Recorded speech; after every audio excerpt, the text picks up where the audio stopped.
जन्म दिला आईने तुला,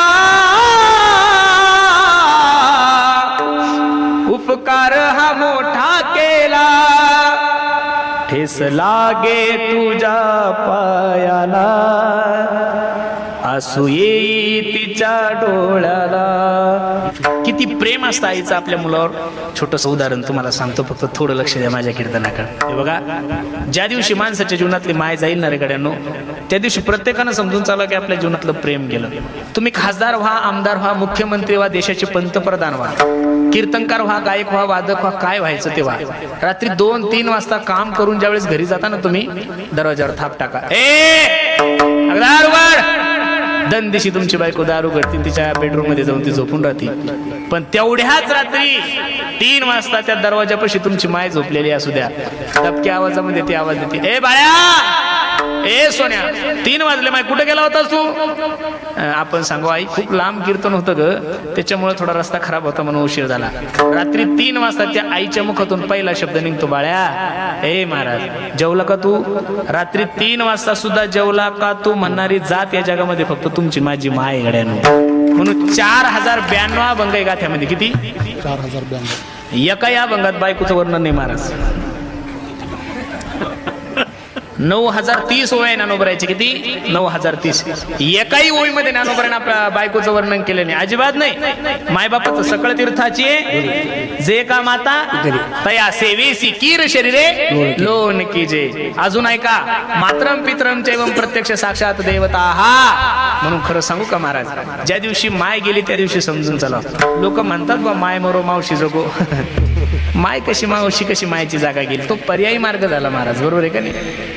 एक हिंदी गाणं आहे, म्हणून एक कीर्तनात पण कडवं आठवलं म्हणून म्हणतो, कोण भला दुनिया में माँ की जगह ले सका, कोई कह दे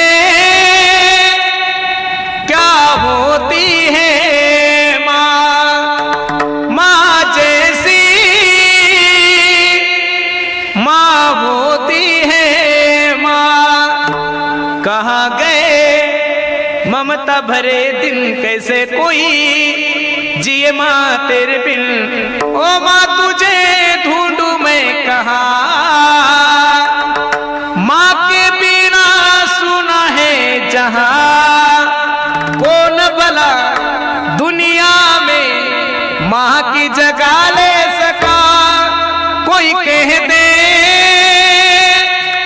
क्या होती है माँ, माँ जैसी माँ होती है माँ. असं वाटतंय तुम्हाला मावशी आईची जागा घेऊ शक्यच नाहीये?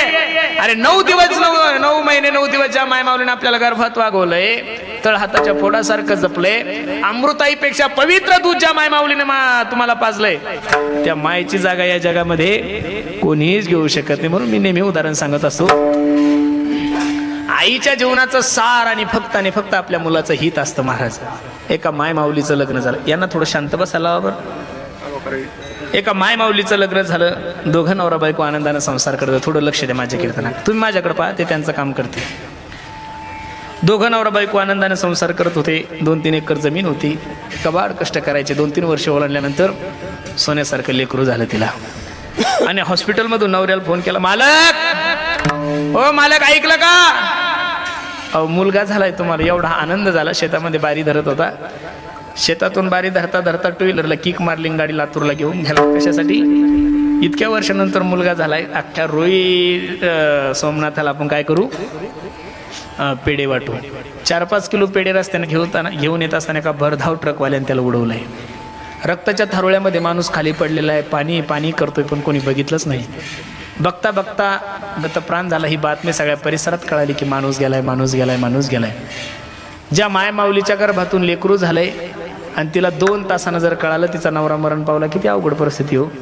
देवाला शिवाय द्यायला लागली. देवा, अहो विधाता असतो ना क्वचित दया, संयोज मित्र प्रणयन देही, तू देव आहे ना बे, तुला काही कळतं का रे पांडुरंगा? सोन्यासारखी कूस पवित्र केली माझी, पण माझे डोळे उघडायच्या अगोदर, माझ्या लेकराचे डोळे उघडायच्या अगोदर माझ्या नवऱ्याला घेऊन गेला. गाव रडतंय, तालुका रडतंय, माणूस खूप चांगला होता. बाई सुद्धा रडते, पण रडता रडता तिने विचार केले मी जर असंच रडत बसले तर या 2 दिवसाच्या लेकरांनी कसं करायचं.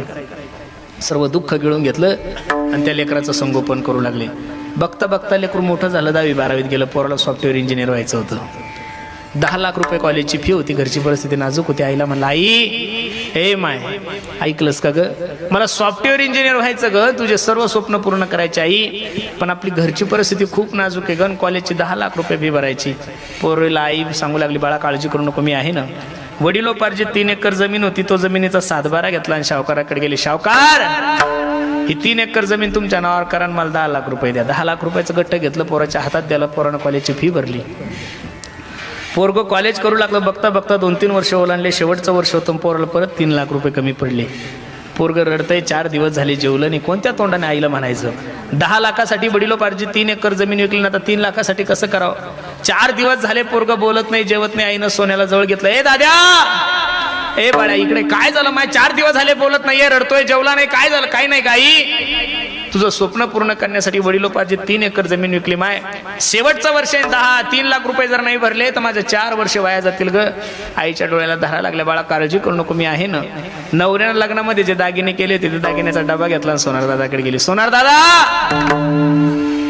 ह्या सोन्याचा डबा घ्या आणि मला 3 लाख रुपये द्या. सोनाराच्या डोळ्याला धारा लागल्या आणि सोनार सांगत होता अगं बेडे, तुझ्या नवऱ्याचं तुझ्यावर खूप प्रेम होतं, तुझ्या आवडीचे दागिने त्यानं बनवले होते. तो मेलाय, तुला सोडून गेलाय, पण कमीत कमी त्याच्या आठवणीचा एखादा दागिना तर गळ्यात ठेव. बाईच्या डोळ्याला धारा लागल्या आणि रडता रडता सोनार दादाला सांगते सोनार दादा माझ्या जीवनातला सगळ्यात मोठा दागिना माझा नवरा मला सोडून गेला, या दागिन्याचं मी काय करू. आज एकाएकी आली हवा, आज विझला मायेचा दिवा, माझ्या कुंकवाचा धनी मला गेला या सोडूनी. आज एकाएकी आली हवा, आज विझला मायेचा दिवा. 3 लाख रुपये घेतले, पोराच्या हातात दिलं. पोरगं सॉफ्टवेअर इंजिनियर झाले. प्रमाणपत्र पोराच्या हातात पडल्यानंतर पोराच्या डोळ्याला धारा लागल्या. आईला फोन केला. ए माय, ए आई, तुझ्या आशीर्वादाने मी इंजिनियर झालो ग. खूप कष्ट केले ग माय तू माझ्यासाठी. मला माहिती आई, माझं शिक्षण होईपर्यंत मला कधीच तू जुन्या ड्रेसवर शाळेत पाठवलं नाही, आणि माझं कॉलेज होईपर्यंत तू कधीच नवी साडी अंगावर घातली नाही ग. तू शिळ्या भाकरी खाल्ल्या पण मला ताजा डबा दिला. हे बघ माय, या माझ्या अंगावरची कातडी काढली आणि त्याची चप्पल जरी शिवली तरी मी तुझ्या उपकारातून ऋणी नाही होऊ शकत. पण आई ऐक ना, आजपर्यंत तू कष्ट केले, पण आता मी काम करणार आणि तू आराम करायचा. ज्या कॉलेजमध्ये मुलगा राहत होता त्याच कॉलेजमध्ये त्यांच्या नातेवाईकाची मुलगी होती. दोघांचं लग्न झालं. तिलाही 3 लाख रुपये पेमेंट आणि त्यालाही 3 लाख रुपये पेमेंट. एवढी सेवा करत होती आईची, एवढी सेवा करत होती की आईला पलंगावून खाली उतरायची सुद्धा गरज पडत नव्हती, एवढं प्रेम होतं. बघता बघता आईचं वय 75 वर्षात झालं ना. आईचं दुर्भाग्य असायला एक रोग लागला. त्या रोगाचं नाव होतं टीबी. दिवसभर म्हातारीला काही होत नव्हतं, पण सायंकाळ झाली की म्हातारीला खोकला यायचा. एवढ्या जोऱ्यानं खोकलायची म्हातारी अख्खी कॉलनी त्रस्त झाली होती. यांना अनेक MD डॉक्टरांना दाखवलं, MBBS डॉक्टरांना दाखवलं, आयुर्वेदावाल्यांना दाखवलं, पण कुणाच फरक पडत नव्हता. 6-7 वर्ष झाले, 2-4 लेकरं झाले. आणि एक दिवस बायकोने याला आवाज दिला, ओ मालक इकडे या. हा गेला. काय 7 वर्ष झाले मी तुमच्या आईची सेवा करते. दिवसभर ऑफिसला काम करावं लागतं, संध्याकाळी थोडं लेकराकडे बघावं, जेवण आराम करावं. मला तुमची आई रात्रभर खोकलत असते. बघा आता मला हा त्रास सहन होत नाही. एक तर घरामध्ये मी राहील किंवा तुमची आई. डसा रडायला लागलं पोरगण. बायकोच्या पाया पडता. अगं वेडे, मी 2 दिवसाचा असताना माझा बाप मरण पावलाय का. काय म्हणलं पोरग. ए वेडे ऐक, मी 2 दिवसाचा असताना माझा बाप मरण पावला. त्या दिवसापासून आतापर्यंत माझ्या आईने मला कधी बापाची कमी नाही पडू दिली ग. जास्त दिवस नाही जगणार. मी डॉक्टरांना विचारलं, 1.5 ते 2 वर्ष माझ्या आईचं आयुष्य आहे ग. आणि अशा अवस्थेमध्ये जर मी माझ्या आईला सोडून दिलं तर मला ब्रह्मपातक लागल ग. तिला माझ्याशिवाय कोणीच नाहीये. आईविषयी लेकराचं प्रेम पाहिल्यानंतर बायकोला राग आला. एवढं जर प्रेम तुमच्या आईवर आहे, सांभाळा तुमच्या आईला, मी घर सोडून चालले. पोराला एकीकडे माय झाली, एकीकडे बायको झाली, 2 लेकरं पाहिजे. कसं करावं, काय करावं. पोरग मध्यरात्री 10 वाजता आईच्या रूम मध्ये गेलं, आईच्या दरवाजाला थाप टाकला. ए आई दार उघड. आईने दार उघडलं. काय रे सोन्या. काय नाही गाई, चाल मी तुला काशीला घेऊन जातो म्हणून पोरानं आईचा हात धरला आणि एका घनदाट जंगलामध्ये पोरगा आईला घेऊन चाललाय. अंधाराची रात्र आहे, अमावस्याची रात्र आहे, काळा कुट्टा अंधार आहे. ज्या रस्त्याने चालले होते त्या रस्त्यात एवढी झाडी दाट होती, झाडाची पालवी खाली लोंबलेली होती. आई झाडाचा पाला तोडायची, खाली टाकायची, पाला तोडायची, खाली टाकायची. मध्ये जंगलामध्ये गेल्यानंतर पोरग आईला म्हणता, आई 10 मिनिटं इथं बैस, मी आलोच. आईला कळलं आता पोरग आता गेलं की परत येणार नाही. आईनं हंबरडा फोडला, लेकराला आवाज द्याला, ए सोन्या, ए दादा इकडे ये. 9 महिने 9 दिवस तुला गर्भात वागवलंय रे मी, तळ हाताच्या फोडासारखं जपलं. सोन्या, माझं तुझ्यावर किती प्रेम होतं एका वाक्यात सांगू का तुला? मी लहानपणी जर तू लहान असताना मी जर किचन मध्ये काम करत असेल आणि तू जर बैठकीत खेळत असेल ना पोरा, तुझ्या रडण्याचा आवाज जर माझ्या कानावर आला ना पोरा, तर माझ्या स्तनामधून दूध येत होतं रे, एवढं प्रेम करत होते मी तुझ्या. मला कळलंय तुला माझी अडचण झाली, आनंदानं घरी जा. माझ्या सुनबाईला जीवला, माझ्या नातवंडाला जीवला. फक्त माझी विनंती पोरा, मी ज्या रस्त्याने पाला टाकला त्या पाल्यानं घरी जा, म्हणजे तुला रस्ता सापडेल. संपलं माझं उदाहरण. कीर्तनाकडे या. ज्या मुलाने आपल्या आईला मृत्यूच्या दारात सोडलंय, ज्या मुलाने आपल्या आईला मृत्यूच्या मुखात सोडले, तरी सुद्धा ती आई आपल्या मुलाचा हिताचाच विचार करते. म्हणून तुकोबारायला म्हणावं लागलं, लेकुराचे हित, लेकुराचे हित वाहे माऊलीचे चित्ताईसी, कळवळ्याची जाती करीला भावीन प्रीती. मायबाप सोडून जगातले जेवढे काही पात्र आहे तेवढे सगळे स्वार्थी महाराज. प्रमाण घ्या. जोवरी चळन गा तोवरी म्हणती माझा, मानती लहान थोर देह सुखाचे आकाचा, इंद्रिय मावळली आला बागुल, जन हे सुखाचे दिल्या घेतल्याचे, अंतकाळीचे झाल्या हीन शक्ती नाक मुख गळती, सांडून पडती रांडा पोरे. म्हणून सर्वांना माझी विनंती, जोपर्यंत हा नरदेह चांगला आहे तोपर्यंत देवाचं चिंतन करा. ऐका गड्यांनो, गेलेली सत्ता परत मिळू शकते 1, गेलेली प्रॉपर्टी मिळू शकतात 2, गेलेला पैसा कमवू शकतात 3, पण एक गोष्ट जीवनामध्ये कधीच परत मिळत नाही. Life is not once more. Life is not once more. किती पैसे खर्च केले म्हणजे आयुष्य मिळेल? अजिबात नाही महाराज. सगळे एजन्सी आहे, मोबाईलची एजन्सी आहे, गॅसची एजन्सी आहे, सगळ्या गाडीची एजन्सी, सगळे एजन्सी आहे, पण मानवाची एजन्सी अजून कुठं तयार झालेली? माझे गुरुजी मला एक त्रिकुटी सांगतात, एक तर नरदे मिळत नाही, 1 मिळाला तर टिकत नाही, 2 आणि टिकाला गेला की परत मिळत नाही, 3. मग एवढा अनमोल किमतीचा नरदे प्राप्त झालाय ना. माणूस जन अनमोल रे, अरे मिट्टी में ना खोल रे, अब तो मिला है फिर ना मिलेगा, कभी नहीं कभी नहीं कभी नहीं रे. एकदा पुनरपि मरणम पुनरपि जननम पुनरपि जननी जठरे शयनम. किती वेळा जन्मा यावे नित्य भावे. आंधळ्याच्या हातात कावळा सापडावा. आंधळ्याच्या हातात काय सापडावा? कावळा सापडावा. आंधळा माणूस आहे आणि त्याला कावळा कधी सापडेल का? नाही सापडत ना. बंद करा, बंद करा. आंधळ्याच्या हातात कावळा सापडावा, तसा नरदेह सापडलाय तुम्हाला आणि मला. एका राजाने गावात दौंडी दिली. ऐका ऐका, जो कोणी कावळा पकडेल त्याला 50,000 रुपये बक्षीस दिले जाईल. आता डोळेवाल्यांनी विचार केला, कावळा काही पकडायची गोष्ट आहे का? 10 किलो दिलंच मोठ्या मुश्किलीने सापडतो. ते बी एखादा पुण्यवान असला तर ठीक, नाही तर लोक कंटाळून जातात. पण नैवेद्य खायला काही कावळा येत नाही. एक आंधळ सकाळी सकाळी गंगेच्या स्नानावर गेलं, देवाचं चिंतन करू लागलं. गंगेला पाणी अर्पण करत असताना असे हात वर केले आणि त्याच्या हातात कावळा सापडला. एवढा आनंद झाला त्या आंधळ्याला, अरा कावळा सापडला, कावळा सापडला, कावळा सापडला. आंधळ विचार करू लागला, असे जर संध्याकाळपर्यंत 3-4 कावळे सापडले तर 1.5 लाख रुपयाचा धंदा होतो आपला. परत आपल्याला भीक मागायचं काम नाही. मग त्या आंधळ्यानं काय केलं? माझ्याकडे पहा. त्या आंधळ्यानं काय केलं? पहिला कावळा घेतला आणि बगला ठेवला. कुठं ठेवला? कुठं ठेवला? बगला ठेवला. आणि दुसरा कावळा पकडण्यासाठी आंधळ्यानं हात वर केले. काय केले? होता तो पळून गेला. होता तो. आता किती चातुर्मास केले म्हणजे आंधळ्या कावळा सापडेल का? तसं अनेक एक येऊनी कोटी कोटी फेरा मग लागे वारा मनुष्य देहाचा. मग एवढा सुंदर नरदेह जर तुमच्याने माझ्या जीवनात प्राप्त झालाय ना, माझी सर्वांना विनंती, मायबाप बाकीच्या गोष्टी सोडून द्या, भगवंतासाठी वेळ काढा. जिंदगी जब तक रहेगी फुर्सत ना होगी काम से, अरे कुछ समय ऐसा निकालो प्रेम करो भगवान से. 2 पावलं तर त्याच्यासाठी चालत, तो 10 पावलं चालल. याद आएगी उनको कभी ना कभी, कृष्ण दर्शन तो देंगे कभी ना कभी. ऐसा विश्वास मन में जगाते चलो, कृष्ण गोविंद गोपाल गाते चलो.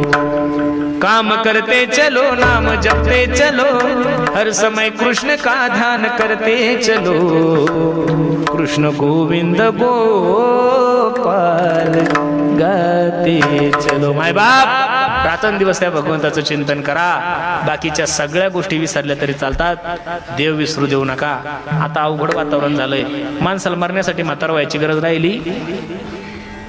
आता हे म्हातारे कोतारे दिसतात ना तुम्हाला, हे मेल्यानंतर परत म्हातारे पाहायलाच भेटणार नाही आपल्याला. 50च्या पुढं कोणी जगणार नाही. आता अवघड झालंय महाराज. तुम्ही थोडा विचार केला, कशा नाही माणूस मारायला लागलं. जे चहा पित नाही त्याला शुगर होती, जे कधीच मसाल्याचं खात नाही त्याला मूळव्याध होतं. आणि जेवढे काही कॅन्सर होण्याचे परिणाम आहे, लक्ष देऊन ऐका, सर्वे डॉक्टरांचा, आतापर्यंत जेवढे कॅन्सर झाले तेवढे निर्व्यसनी लोकांना झाले. व्यसनी लोकांना कॅन्सर होत, जे तंबाखू खात नाही, जे बिड्या पित नाही, जे काहीच करत नाही त्याला कॅन्सर होतो. आणि कॅन्सरचं प्रमाण सर्वात जास्त महिलांमध्ये वाढलंय महाराज.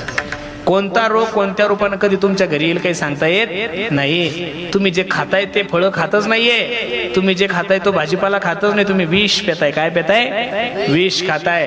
अरे रात्री कच्चे असणारे केळे सकाळी पिवळे धमक होतात. टरबूज लाल हो याच्यासाठी इंजेक्शन आहे. अजून तुम्ही सगळं इंजेक्शनावरच चाललंय ना महाराज. पूर्वीच्या लोकांचं आणि आताच्या लोकांचं फरक आहे. म्हणून कोणता माणूस कधी मरेल काही सांगता येत नाही. ते जाण्याच्या अगोदर प्रत्येकाने देवाचं चिंतन करा.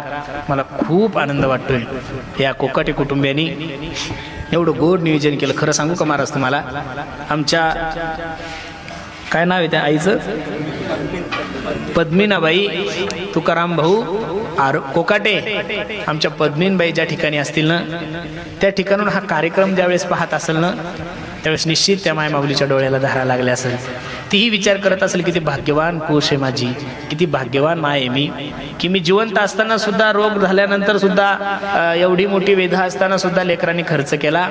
आणि मी गेल्यानंतर सुद्धा माझ्या लेकरांनी खूप काही खर्च केला. मी खरं सांगू का महाराज, जीवनामध्ये तुम्हाला देवाचा आशीर्वाद नाही घेता आला तरी चालेल, एखाद्या साधू संतांचा आशीर्वाद घेता नाही आला तरी चालेल, पण जीवनामध्ये आईच्या आशीर्वादाशिवाय मरू नका बरं तुम्ही.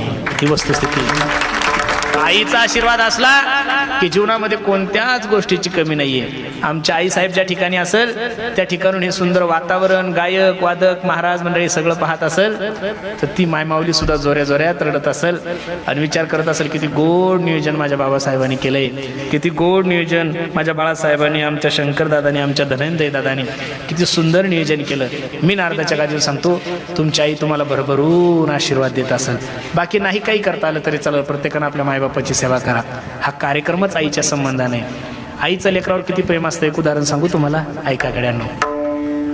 आईचं लेकरावर जेवढं प्रेम असतं तेवढं कोणाचंच नसतं. एका माय माऊलीचा डोळा खराब झाला. काय झाला? डोळा खराब झाला. रडायला लागली ती. ए दाद्या, ए सोन्या, डोळा खराब झाला रे माझा, काळजी नको करू माय, मी लातूरच्या सगळ्यात मोठ्या महागड्या हॉस्पिटलमध्ये घेऊन जातो आणि तुझ्या डोळ्याचं ऑपरेशन करतो. आई परत रडायला लागली. दादा, लातूरला जाऊन जर डोळा नीट नाही झाला तर काय करशील? मुलगा रडायला लागला ना. आपल्या आईला सांगत होता, आई जर लातूरला नाही नीट झाला तर यावर्षी तुझ्या आशीर्वादाने भरपूर उत्पन्न झालं गे, मुंबई सारख्या महान शहरामध्ये घेऊन जातो आणि तुझ्या डोळ्याचं ऑपरेशन करतो.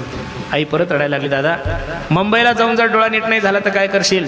पोरगा रडायला लागला. नाहीला सांगता, आई तुझ्या आशीर्वादाने 15 एकर जमीन आहे ग, त्यातली 5 एकर जमीन विकतो आहे, अमेरिका सारख्या बलाढ्य देशामध्ये तुला घेऊन जातो आणि तुझ्या डोळ्याचं ऑपरेशन करतो. आईच्या डोळ्याला धारा लागली. आई रडायला लागली. रडता रडता पोराला सांगते, पोरा आता ऑपरेशन करायची गरज नाही रे, आता जरी मला यम नेण्यासाठी आला तरी हसत मुखाने मी त्या मरणाचा स्वीकार करेल. का? माझी कुस पवित्र झाली रे, माझ्या कुशीमधून तुझ्यासारखा प्रेम करणारा पोरगा जन्माला आला. आई जोऱ्या जोऱ्यात रडती, पोरगही जोऱ्या जोऱ्यात रडतं. पोरग रडता रडता थांबलं. नाहीला म्हणतो, माय ए माय, तू माझी परीक्षा घेत होतीस का ग माय? हो रे सोन्या, मी तुझी परीक्षा घेत होतो. बघ ना ग आई, तुझ्या परीक्षेमध्ये 5 झालो ग माय, मी तुझ्यासाठी 5 एकर जमीन विकायला तयार झालो, एवढं प्रेम आहे ग माझं तुझ्यावर. पण आई ऐक ना ग, दुर्दैवानं जर माझा डोळा खराब झाला तर तू माझ्यासाठी काय करशील?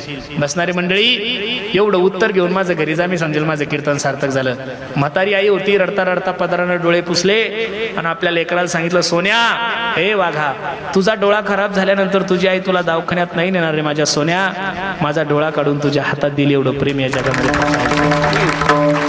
म्हणून तर मी नेहमी सांगतो, किती गोड वर्णन आहे मला. हा बरुणी वासराले चाटती जवा गाय,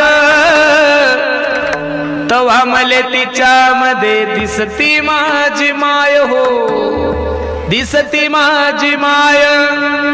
आया बया सांगत होत्या होतो जवा ताण, दुष्काळामध्ये मायेचा माझा आटला होता पारा पिठामध्ये पाणी टाकून मला पाजत जाये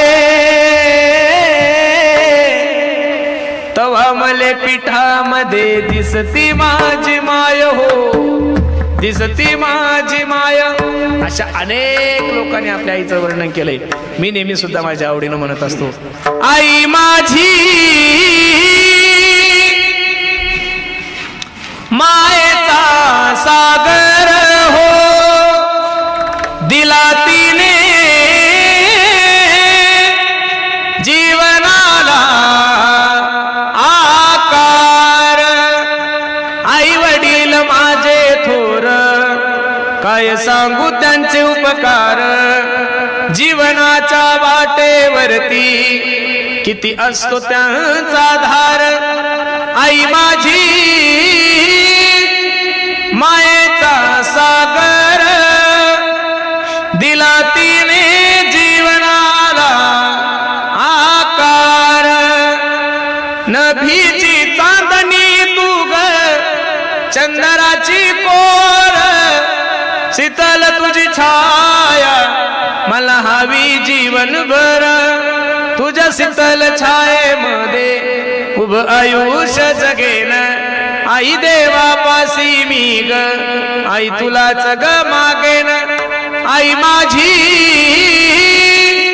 मायेचा सागर दिला तिने जीवनाला आकार.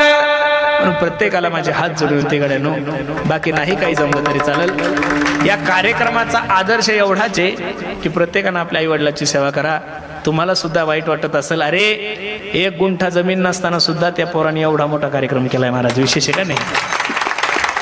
1 गुंठा जमीन नाहीये, सो कर्तृत्वावर छोटा मोठा व्यवसाय करायचा ना. जेवढं मोठं नियोजन आमच्या बाबासाहेब दादानी, बाळासाहेब दादानी, आमच्या शंकर दादानी, आमच्या धनंजय दादानी, आमच्या शिवाजी भाऊनी एवढं गोड नियोजन केलं, द्यावे तेवढे धन्यवाद आहे. निश्चित ज्या मातेसाठी आपण एवढ्या आनंदाने हा कार्यक्रम करत आहात त्या माय माऊलीच्या आशीर्वादाने मी नारदाच्या गादीवर सांगतो, जीवनामध्ये कोणत्याही प्रकारची कमी तुम्हाला कधीच पडणार नाही. कारण याचं कारण असं आहे, ज्यानं आईचा आशीर्वाद घेतला त्याला जगात कोणाचाच आशीर्वाद घ्यायची गरज पडत नाही. ज्ञानेश्वर माऊली, ज्ञानराज माऊली, ज्ञानेश्वर माऊली.